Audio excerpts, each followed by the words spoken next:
Magandang tanghali, ngayon po ay araw ng Lunes, ika-20 ng Hunyo taong 2016. At narito ang mga balitang patuloy na tinutukan sa Pilipinas at sa buong mundo. Pagpapalaya sa 20 National Democratic Front of the Philippines consultants, inaasahang tutuparin ng Duterte administration bago ang pagsisimula ng peace talks sa Hulyo. Economic agenda ng Duterte administration, ipipresenta na sa mga business leader ng bansa. Dating COMELEC Chairman Sixto Brillantes, ilang COMELEC officials at mga kinatawan ng Smartmatic sinampahan ng reklamong plunder graft sa Office of the Ombudsman. Mga bagong kongresista sumailalim sa 4 na araw na executive course. At Cleveland Cavaliers itinanghal na 2016 NBA Champions. Samantalang inaasahan ng National Democratic Front of the Philippines o kaya NDFP na tutuparin ng Duterte administration ang pangakong pagpapalaya sa 20 nilang mga kasamahan at iba pang mga political prisoners bago magsimula ang formal na usapang pangkapayapaan sa Hulyo. Mula sa Manila, may report si Rosalie Coz, live. Rosalie. Magandang tanghali, Lakay. Sa panayam na UNTV News kaninang umaga, ipinahayag ni Communist Party of the Philippines founder Jose Maria Sison na inaasahang palalayain ng 20 consultants ng National Democratic Front of the Philippines o NDFP na nakabilanggo, 10 ng iba pang political prisoners bago ang ikatlong linggo ng Hulyo. Ito ay upang makilahok ang mga ito sa isasagawang resumption ng formal peace talks ng administrasyon ni incoming President Rodrigo Duterte at makakaliwa sa Oslo, Norway sa itinakdang schedule. Ito ay ayon na rin sa pinagkasunduan sa exploratory talks ng government at NDFP Peace Panel. Kasama sa agenda sa formal peace talks ang pagbuo ng draft ng General Amnesty Proclamation. Kasunod nito kung sakali namang pagtibayin at aprubahan din ng 17th Congress, palalayain na rin sa pamamagitan ng amnesty ang ipagkakaloob ni President Duterte ang iba pang political detainees na kinabibilangan naman ng mga may sakit, matatanda at kababaihan. Samantala, ayon pa kay Sison, magiging epektibo naman ang tigil putukan sa pagitan ng mga militar at New People's Army sa buong Pilipinas kapag naipatupad na ang General Amnesty na magpapalaya sa mga political detainee o mga makakaliwa na ibinilanggo dahil sa kanilang political na paniniwala. Lakay? Maraming salamat, Rosalie Coz, nag-uulat mula sa Maynila. Nagpahayag ng suporta sa mga pinaplanong reforma ng incoming Duterte administration ang grupo ng Moro Islamic Liberation Front o MILF at ang Moro National Liberation Front o MNLF. Narito ang report ni Nel Maribuhok. Suportado ng Moro Islamic Liberation Front at Moro National Liberation Front ang hakbang ng administrasyon ni President-elect Rodrigo Duterte sa pagsusulong ng federal form of government. Sa isinagawang press briefing kagabi sa Davao City ni MNLF Faction Group Leader Abul Kair Alonto, sinabi nito na bukod sa federalismo ay sinusuportahan din ng kanilang grupo ang iba pang kampanya ni Duterte tulad ng paglaban sa iligal na droga. Biyernes ng gabi nang makipagpulong si President-elect Rodi Duterte sa leader ng Moro Islamic Liberation Front at MILF Faction Group. Kabilang sa dumalo sa pagpupulong ay sina MILF Chairman Alhaj Murad Ibrahim at MILF Vice Chairman for Political Affairs Gadsali Jafar. Ayon pa kay Alonto, sa ngayon ay kailangan mapag-usapan ang pagkakaisa ng Bangsamoro people lalo na sa usapin ng pagsusulong ng kapayapaan sa Mindanao. Partikular na ang issue sa Basic Law of the Bangsamoro Autonomous Region o mas kilala bilang Bangsamoro Basic Law o BBL. The hope of the Bangsamoro people that a stronger government based on the Bangsamoro Basic Law, improve, inclusive, all-embracing, that includes all the segments of our population, particularly the Moro Liberation Movement, which is actually the Moro National Liberation Front. Ayon sa Executive Assistant ni Duterte na si Bongo, nagpahayag naman ng kooperasyon ng dalawang grupo sa incoming administration at sa usapang pangkapayapaan. Nel Maribuhok, UNTV News Worldwide. Sinampahan ng reklamong graft at plunder sa Office of the Ombudsman sina dating COMELEC Chair Sixto Brillantes, ilang dati at kasalukuyang COMELEC officials at kinatawan ng Smartmatic, kaugnay naman ay maanumanyang repair at maintenance ng Precinct Count Optical Scan o PICOS machines. Mula sa Sandigan Bayan, may report si Joyce Balancio. Live. Yes, Joyce. Magandang tanghali sa iyo, Lakay. Naghain nga ng graft at plunder complaint si dating Negros Oriental Congressman Jacinto Paras sa Office of the Ombudsman laban kina dating Commission on Elections Chairperson Sixto Brillantes, ilan dati at kasalukuyang opisyal ng Commission on Elections, pati na rin mga kinatawan ng Smartmatic. Kabilang sa mga inireklamo sina Lucenito Tagle, Elias Yusop, Christian Robert Lim at Al Pareño ng COMELEC at sina Cesar Flores, Eli Moreno at Marlon Garcia ng Smartmatic. Kaugnay ito sa diagnostic, repair at maintenance ng PICOS machines na nagkakahalaga ng 240 million pesos na isinilalim ng COMELEC sa direct contracting sa Smartmatic noong 2015. Ayon kay Paras, na complainant, nagbigay ng pabor, unwarranted benefit at undue advantage ang COMELEC sa Smartmatic dahil hindi isinailalim sa public bidding ang naging procurement. Maaari yun anyang may nakamal o naibulsa ang COMELEC officials na naging transaksyon dahil halatang pinilit maihabol ang pag-aaproba ng kontrata ilang araw bago ang kanilang retirement. Bagaman hindi tinuko ni Paras ang halaga na maaring nakuha nila Brillantes, sinikayat naman ito ang ombudsman na magsagawa ng investigasyon hinggil dito. Hinimok din ito ang ombudsman na magrekomenda ng impeachment case laban kina Christian Robert Lim at Al Pareño, pawang makasalukuyang opisyal pa ng COMELEC kung sakaling mapatunayan sa investigasyon ang mga paratang laban sa kanila. Ayon kay Paras, patunay ang naging desisyon ng Korte Suprema sa naging anomalya dahil mismong ang pinakamataas na hukuman ang nagpatigil sa implementasyon ng kontrata dahil sa anomalya sa procurement procedures. Sa ngayon, Lakay, pag-aaralan pa ng Ombudsman ang inihaing reklamo kung mayroon ba itong sapat na basihan bago sila magsampa ng formal na kaso laban sa mga respondents. Lakay? Maraming salamat, Joyce Balancio. Nagulat mula sa Sandigan Bayan. Iniling ng isang non-government organization o kay NGO sa Commission on Elections na baliktarin ang naging desisyon nito sa pagpapalayog sa deadline ng pagsusumite ng Statement of Contributions and Expenditures o tinatawag na SOSE. Mula sa COMELEC, may report si Victor Cosare, live. Victor.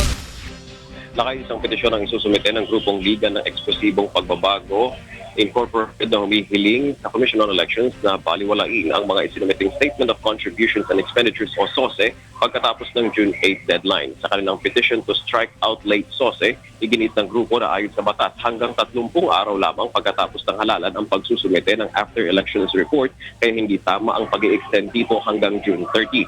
Ayon sa grupo, maraming kandidato at partido ang nagawang makasunod sa deadline kaya hindi katanggap-tanggap ang hindi pagtupad ng iba sa panuntunan pagdating sa SOSE filing. Nila alam ng mga kandidato at partido na non-extendable ang June 8 deadline dahil dumaan muna sa konsultasyon ang guidelines ng COMELEC bago ito pinagtibay. Rekomendasyon ng grupo ipatupad ang rule of succession para sa mga mababakating posisyon sa gobyerno dahil sa late filing ng SOSE. Paliwanag ni Leon Peralta, ang chairman ng Liga, kung hindi papaboran ng komisyon ang kanilang petisyon, dadalhin nila sa Korte Suprema ang reklamo. Anya, kung hindi babaliwalain ng COMELEC ang kanilang desisyon na i-extend ang deadline, magsasampa sila ng impeachment complaint laban sa 4 na commissioners na bumoto pabor dito. Maituturing umano na betrayal of public trust ang paglabag ng COMELEC sa sarili mismo nilang panuntunan. Subalit una nang ididepensa ng COMELEC ang hakbang na ito. Ayon sa tagapagsalita ng poll body, naging konsiderasyon ng mga bumoto patungkol sa pagpapalawig ng deadline ang dami ng mga hindi makakaupong kandidato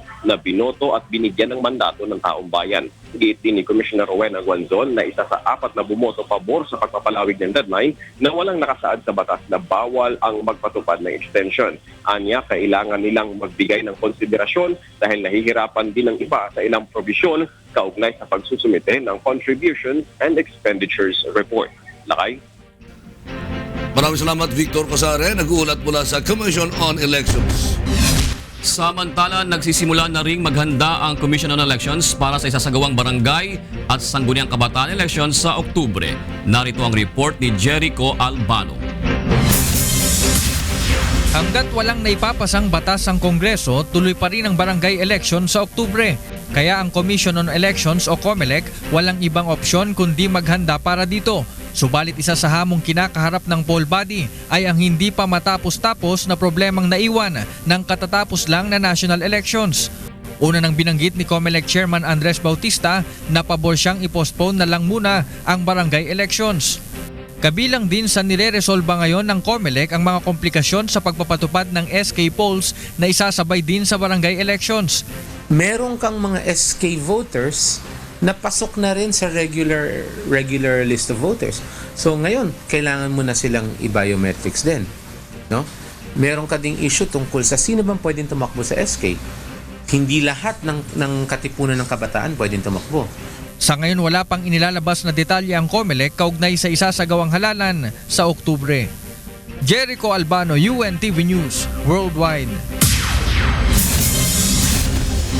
Sa ilalim ngayon sa isang executive course ang mga bagong kongresista upang pag-aralan ang legislative process sa House of Representatives. Mula sa Kamara, may report si Grace Casin live. Grace, magandang tanghali. June 38 kongresista ang sumasailalim ngayon sa executive course dito sa mababang kapulungan ng Kongreso. Karamihan sa mga ito ay neophyte o mga first-time congressman. May ilan naman ang nagbabalik na kongresista. Dito'y tinuturo ng mga profesor mula sa University of the Philippines ang policy-making process, ang Philippine administrative system, ang parliamentary rules and procedures at ang budget process. Ayon kay House Secretary General Attorney Marilyn Baurayap, bibigyan nila ng diin ang pagtuturo ng budget process dahil ito ang unang trabahong gagawin ng mga kongresista pagkatapos ng SONA. Mahalaga din anyang malaman ng bawat kongresista ang proseso nito dahil taon-taon nila itong gagawin sa Kongreso. Maliban dito, sakop din executive course ang proseso ng paggawa ng panukalang batas hanggang sa maipasa ito sa Kamara. Ang executive course ay tatagal ng 4 na araw. Sa mga susunod na araw, magkakaroon din sila ng mock session kung saan isasalang ang mga ito sa plenaryo upang malaman ang proseso ng sesyon bilang parte ng kanilang training. Ngayong 17th Congress, nasa 68 ang mga first-time congressman, 15 Congress nang simulan ng House of Representatives ang pagsasagawa ng executive course sa mga bagong kongresista. June? Maraming salamat, Grace Casin, nagulat mula sa Kamara.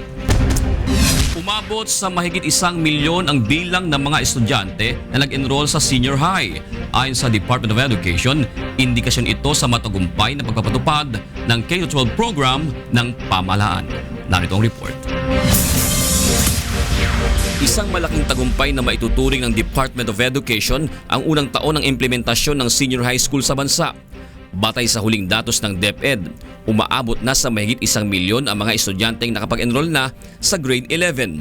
Nasa 700,000 sa mga ito ay nakarehistro sa public school, habang nasa mahigit 300,000 naman ang pumasok sa mga pribadong eskwelahan. Kumpiyansa si DepEd Outgoing Secretary Armin Luistro na madadagdagan pa ang bilang na ito, lalo't nasa 1,600 na mga eskwelahan pa ang hindi pa rin nakapagsusumite ng listahan ng kanilang mga enrollee. Ang senior high school ay bahagi ng K-12 program na binubuo ng grade 11 at grade 12. Kabilang din sa mga ipinagmalaki ng kalihim ang sapat na bilang ng mga classroom na inihanda ng bawat eskwelahan bago pa man ang pagpasok ng grade 11. Our 17,000 classrooms that have already been built specifically for, these are new classrooms for senior high school, plus maybe those that are already in existing schools, excess classrooms, tell us that if you divide the 688 yun sa public by 40, we have more than enough nationwide. Tiwala ang kagawaran na magpapatuloy ang tagumpay ng K-12 program sa pamamagitan ng pagtutulungan ng magulang at mag-aaral kasama ang iba't ibang ahensya ng pamahalaan at maging ang pribadong sektor. Jun Suriao, UNTV News Worldwide. Ng Metropolitan Manila Development Authority na makapagtalaga ng drop-off at pick-up points sa mga eskwelahan na malapit sa mga abalang lansangan upang mapaluwag ang daloy ng mga sasakyan sa Metro Manila. Mula sa Makati City, may report si Monokson live. Magandang tanghali, Mon. Yes, June, planong maglagay ng mga drop-off at pick-up point ng MMDA sa mga eskwelahan na malapit sa mga pinakaabalang lansangan sa Metro Manila.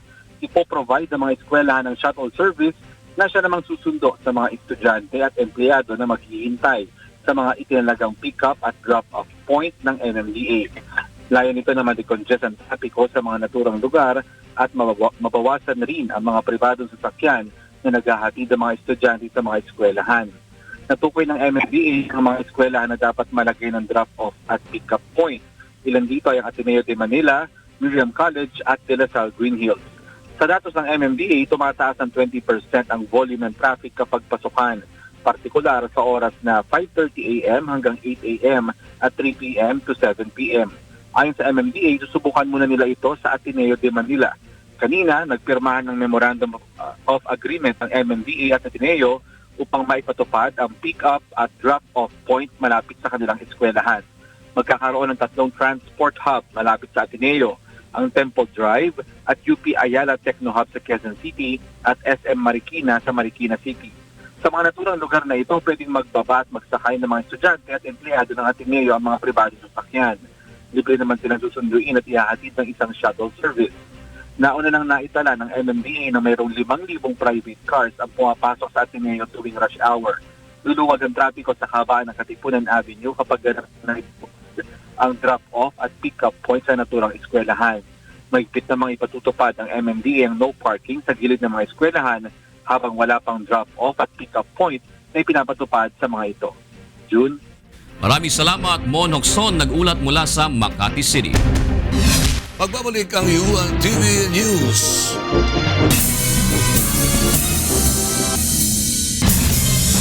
Sa pagpapatuloy ng UNTV News, itinanggi ng pamunuan ng Philippine National Police na nagpapasikat lamang ang kanilang mga tauhan sa sunod-sunod na operasyon laban sa ipinagbabawal na gamot. Mula sa Camp Crame, may report si Leia Ilagan live. Leia. Magandang tanghali sa Ilacay, hindi nagpapasikat ang Philippine National Police sa kampanya laban sa iligal na droga. Ito ang reaksyon ng pamunuan ng pambansang pulisya sa puna ng marami na nagpapasikat ngayon ng PNP kaya't maraming drug suspect ang napapatay sa kanilang mga police operations. Ayon kay PNP Chief Police Director General Ricardo Marquez, matagal na niyang direktiba sa mga pulis na napaigtingin ang kampanya laban sa iligal na droga at nahinto lamang ito dahil naging abala sila sa paghahanda ng seguridad sa APEC Summit at eleksyon. Ipinagtanggol din ni General Marquez ang mga pulis na nakapapatay sa mga suspect na umano'y paglabag sa karapatang pantao. Dagdag ni Marquez, mayroon din naman agad na isinasagawang motu proprio investigation ang Internal Affairs Service at maging ang Human Rights Service ng PNP kapag nagkakaroon ng casualty sa mga operasyon. Ito'y kahit na hindi pa nagsasampa ng kaso ang pamilya ng mga napapatay na suspect. Punto pa ni General Marquez, hindi naman basta-basta papatay ang mga pulis kung hindi nanganganib ang kanilang buhay dahil bukod sa abalang nakukuha nila tuwing may kaso ay hindi sila nakatatanggap ng ilang mga benepisyo. Sa tala na inilabas ng PNP, umabot na sa 29 ang napapatay sa mga suspect sa drug operation simula pa lamang noong May 10 matapos ang eleksyon kumpara sa 39 mula Enero hanggang May 9, 2016 bago ang halalan. Balik sa Ilacay. Maraming salamat, Leia Ilagan. Nag-uulat mula sa Camp Crame. Inamo naman ng Sandatahang Lakas ng Pilipinas ang alkalde ng Hulo, Sulu na patunayan ang alegasyong nakikinabang ang ilang opisyal ng militar sa hinihinging ransom ng Abu Sayyaf Group kapalit ng kanilang mga bihag. Narito ang report ni Dante Amento. Sinagot ng Armed Forces of the Philippines ang aligasyong pakikipagsapwatan ng militar sa bandidong grupong Abu Sayyaf. Hinamon ng AFP Western Mindanao Command si Hulo Sulu Mayor Hussein Amin na patunayan ang paratang nito na may ilang matataas na opisyal ng militar ang umano'y nakikinabang kapag humihingi ng ransom money ang Abu Sayyaf kapalit ng kalayaan ng kanilang mga bihag. Well, that's his allegation. He has to prove that. Kung meron, bakit hindi sabihin sa amin? Binigyang diin din ng AFP na mahigpit nitong ipinapatupad ang no ransom policy sa lahat ng insidente ng kidnapping. Samantala, ipinahayag naman ng Malacanang na kailangan ng masusing investigasyon upang mapatunayan kung totoo ba o hindi ang naturang aligasyon. Ayon kay Presidential Communication Secretary Herminio Coloma Jr., maaari nitong maapektuhan ang mga sundalo at ang ongoing offensive operations sa Sulu laban sa Abu Sayyaf. Tiniyak naman ng Sandatahang Lakas na hindi kukonsintihin ang sinumang tiwali sa hanay ng militar. Yun po ang hinihingi din natin. If you know something, then ilabas po natin para maimbestigahan. Una nang nagpalabas ng pahayag ang Armed Forces of the Philippines na wala itong duda sa dedikasyon ng mga tropa at may full control ang mga commander sa kanilang mga nasasakupan. Mula rito sa Zamboanga City, Dante Amento, UNTV News, Worldwide.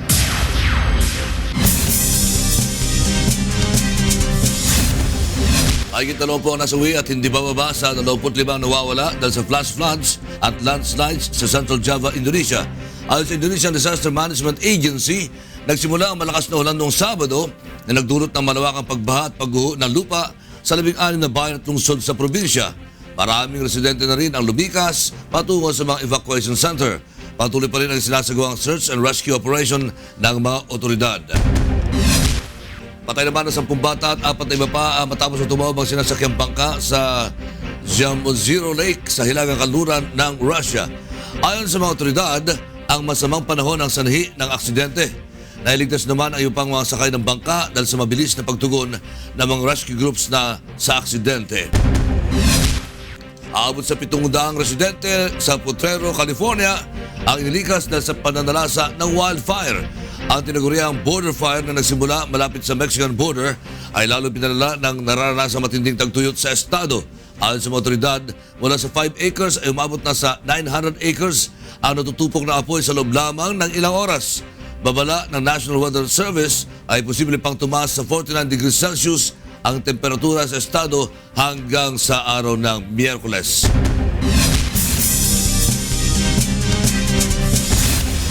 Hindi muna ipagagamit sa publiko ang ilang pasilidad ng canyoneering adventure sa Cebu dahil sa issue ng seguridad.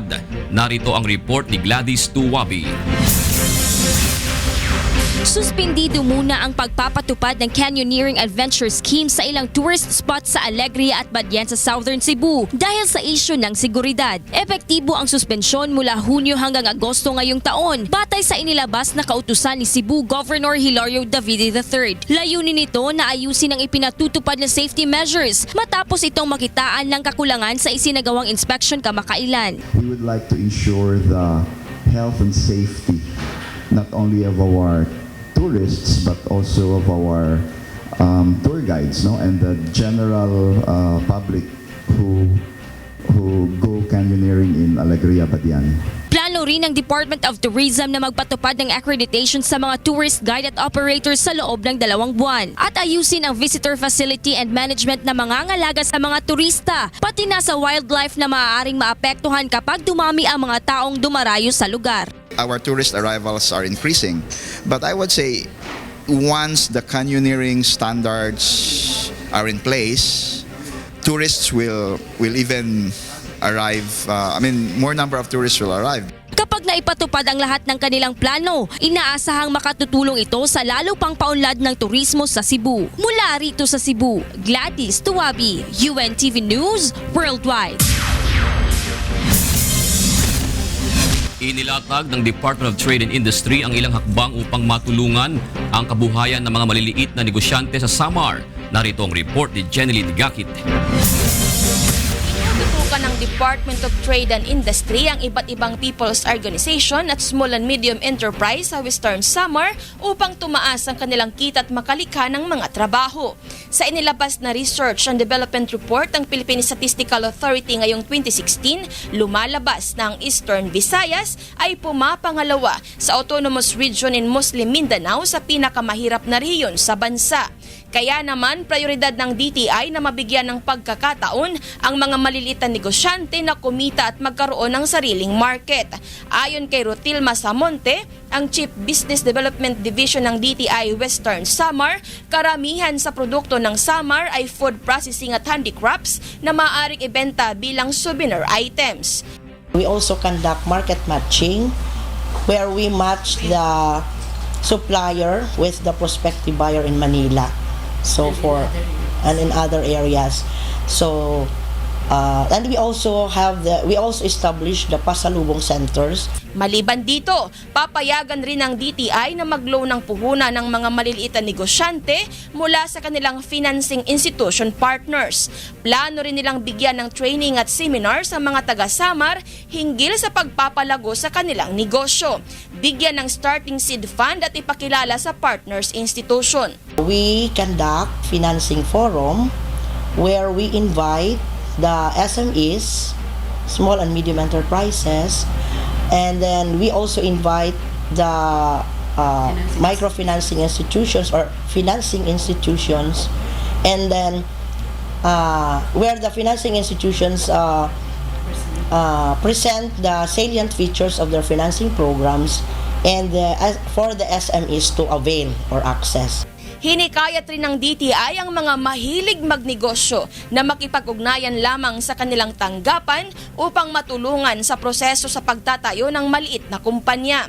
Umaasa naman ang DTI na sa pamamagitan ng kanilang mga programa ay uunlad ang kabuhayan ng mga residente sa Samar. Mula sa Tacloban City, Jeneline Kakit, UNTV News Worldwide. Iba't ibang uri ng high-powered artillery system ang tampok sa isang exhibit sa Fort Ramon Magsaysay sa Nueva Ecija kasabay ng anibersaryo ng Army Artillery Regiment. Narito ang report ni Grace Doctolero. Ipinakita sa publiko ng Armed Forces of the Philippines ang iba't ibang uri ng mga sandata sa isang araw na artillery weapon exhibit kasabay ng 9th founding anniversary ng Army Artillery Regiment sa Fort Ramon Magsaysay sa Nueva Ecija. Tampok din ang mga makabagong artillery rocket at ground-based air defense system mula sa iba't ibang bansa, pati na ang high-tech na locating radar ng South Korea.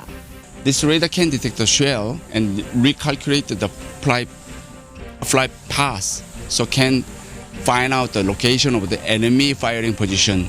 So that's why we call by artillery locating radar. We carry 8 missiles on one truck, whereas an aircraft couldn't carry this many, missiles with that capability, maybe just 2. So it's a lower cost way of providing an immediate sort of protection of the Philippine airspace from any military threats or even terrorists. Kabilang din sa may pinakita sa exhibit ang M71 artillery system na binili ng Pilipinas sa bansang Israel. 6 na unit ng M71 ang inaasahang maidi-deliver sa bansa bago matapos ang taong 2016. It's called the M71. It's a 155mm artillery, towed artillery, already under procurement by the Philippine Army. They're going to get 6 guns. This has been produced and sold to several countries already. Layunin ng exhibit na maipakita ang mga pinakamodernong armas na maaaring gamitin sa pagtatanggol sa soberanya ng bansa. Kailangan natin mag-invest sa ganitong klase ng mga weapon system for us to have a very good chance of surviving the war and probably winning it. Worldwide.